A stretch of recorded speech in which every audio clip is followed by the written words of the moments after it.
Sarahs, it is Sunday and it is time for Sarah's regular video. I am here today to talk to you guys a little bit about my progress. I'm going to do the Litha tag today. I was tagged by Aphrodite Lee. Her link is down below. This tag was started by author-tuber Amelias-hart. I will link her page down below too. I am new to her channel, so yeah, but you should go over and subscribe to her as well because she did create this tag. So I'm going to go ahead and hop into my progress.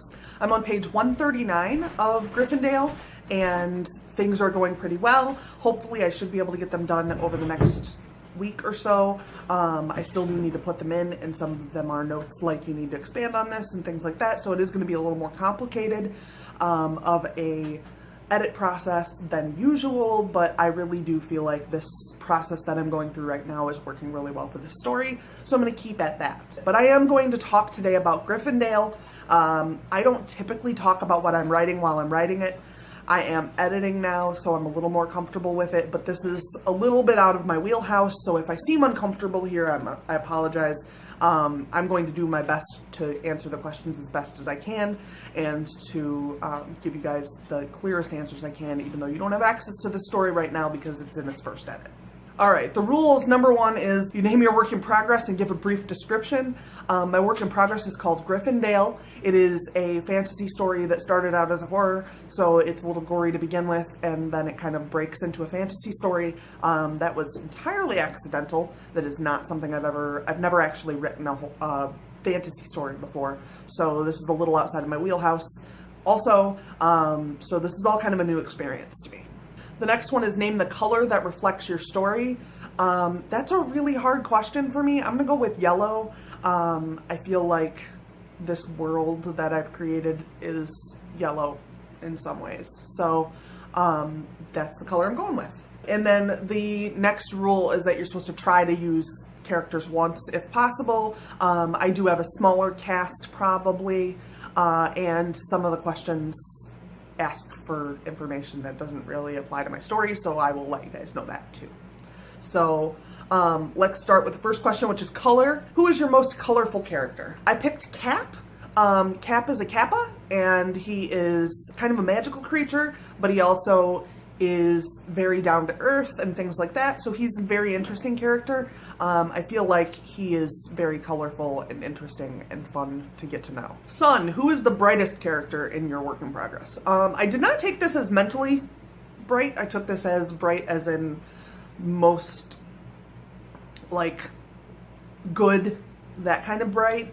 So I picked Landon. Landon is a 3-year-old. He has been kidnapped, and he is being held to be sacrificed to Arachne. So that he is the brightest character in my story. Some of these I'm gonna have to read off of the computer because they're a little longer, so I apologize that I'm looking to the side.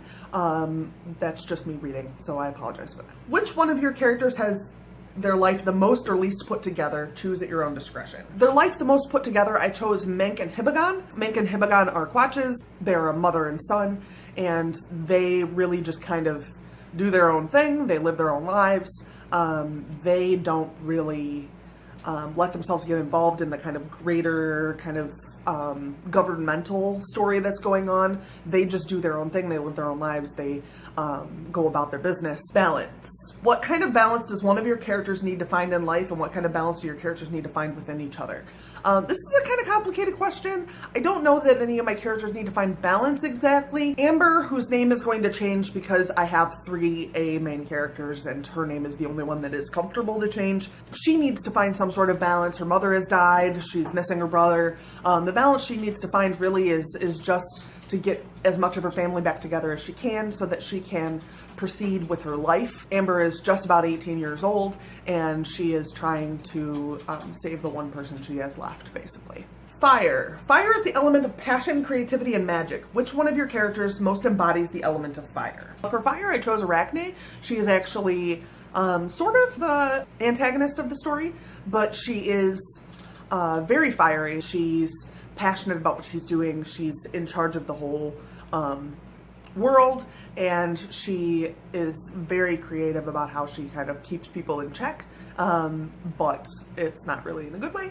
So, but I think this does apply to her. Water. Water is the element of emotions, reflections, and psychic energy. Which one of your characters most embodies the elements of water? I chose the dryads. We have, there's like a troop of dryads. None of them, they are very similar to like the Borg from Star Trek Next Gen. And so they kind of function as one entity, even though they are many entities. Coming of age. Which of your characters has the most growing to do, or does the most growing over the course of your work in progress? Once again, it's going to be Amber. She's my main character. She's the one who comes into this world from our world and doesn't know anything about it. So because she comes into this world and doesn't know anything about it, and this is new to her, this is her coming of age story, if anything. If anyone is going to come of age, it would make sense for it to be her. She's about 18 years old. She's just learning how to be in charge of herself. She's lost her mother, and she's lost her brother. The closest I have to coming of age would be Amber. Bonfire. Which of your characters is the biggest trash fire? I chose Cree. He's the leader of the Wendigos. Cree is about as evil can get. Wendigos don't care about anything but themselves. He is very self-determined and self-righteous, and he's in charge of a lot of stuff, and so Cree is my biggest trash fire. Abundance. Which of your characters is most aware of the gifts they are given, whether they are happy about it or not? I chose Holly Hansen. Holly Hansen is an early character. She actually is from the first couple chapters and doesn't show up later in the story, but Holly is the most aware of what she has and how important it is. Masculinity.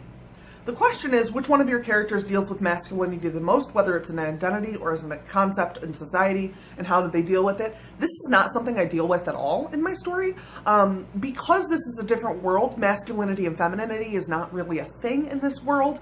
There's a lot more racial kind of stuff between the different races of creatures, and that's a lot more imperative to this story. As far as masculinity goes, there isn't really a masculine and feminine in this world, so much as there is a you're this kind of creature, you're that kind of creature, so you behave these ways. Love. Which two of your characters has the strongest relationship, and what kind of love do they express? Remember, there are 4 kinds of love, so it doesn't have to be romantic. That would be Asperion and Amber.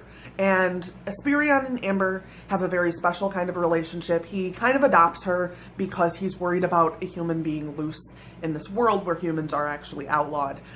So he tries to help her along and things like that. And slowly over time, they kind of grow more and more accustomed to each other, and finally they do in fact fall in love. Flower. Which one of your characters would you put a flower crown on, and what flowers would be in it? Probably Amber, only because I don't know, I don't have another answer. It'd either be Amber or Landon, and it would be little white flowers. I'm not a flower person, so this isn't something I could like, I don't know. I don't know what a hydrangea is, and I don't know any of that stuff, so don't ask me.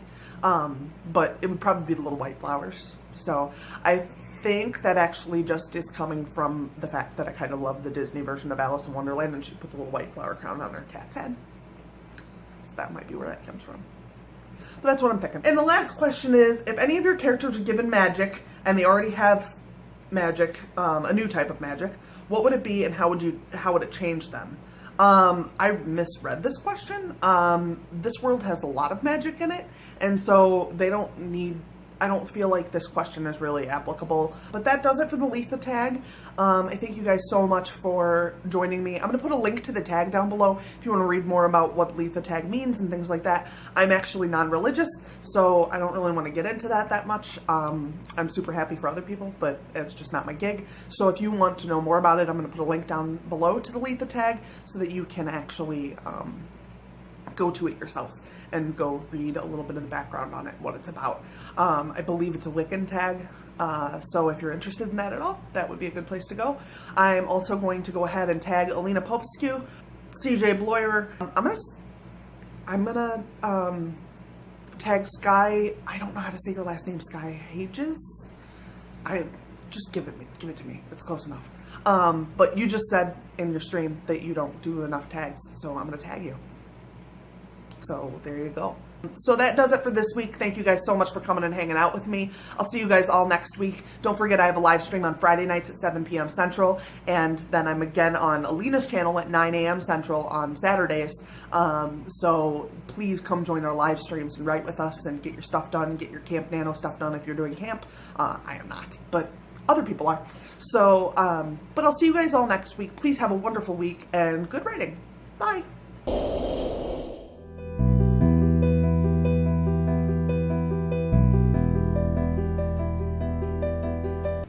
Do. You guys, I'm so messy. Just a spoon from when I ate some peanut butter the other night. Look at this.